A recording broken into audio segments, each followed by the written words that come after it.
On est une structure assez grande, puisqu'on a à peu près 10 salariés, avec nos 6 associés, enfin 16 sur l'exploitation, entre le magasin, puisqu'on a un magasin qui tourne tous les jours de l'année, pour vendre notre produit, qui est le Saint-Nectaire en Pain-Mélia, avec d'autres fromages issus de producteurs autour de chez nous. On a un GAEC qui est fait il y a 6 ans, avec chaque année un projet bien différent et assez gros. On a fait un méthaniseur qui nous permet de valoriser nos effluents d'élevage, puisqu'on a un gros cheptel de 180 vaches, en faisant du gaz qui nous produit de l'électricité. Ce qui est important pour moi, c'est l'économie circulaire qu'on arrive à mettre en place.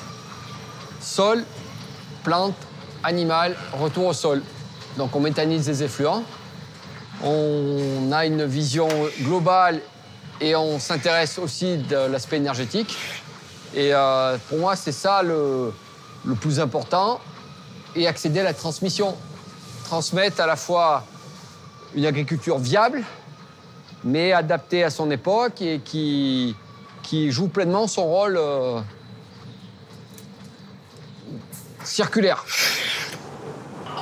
Nous, on est des éleveurs, mais paysans dans le sens où on est aussi là pour s'occuper du sol et de la plante.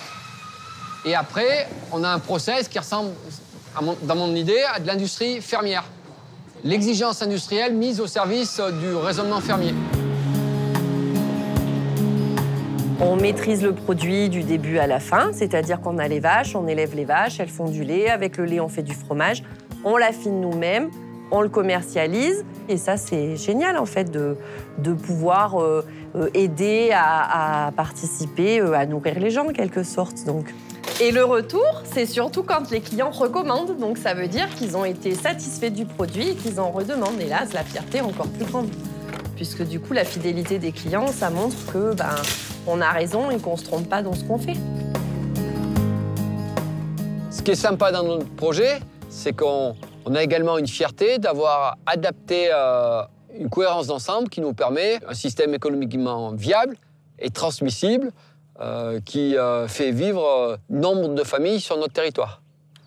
On a adapté notre ferme à son environnement et à ses ressources. Et dès qu'on est dans la cohérence, on est dans la rentabilité. S'il n'y a pas de rentabilité, selon moi, c'est qu'il y a défaut de cohérence. Si on est cohérent, il n'y a pas de raison que ça ne marche pas. Donc on a bien conscience qu'il nous faut des racines fortes, mais il faut également s'adapter à ce que la société attend de nous. Et j'essaye d'avoir du temps pour imaginer comment nous adapter.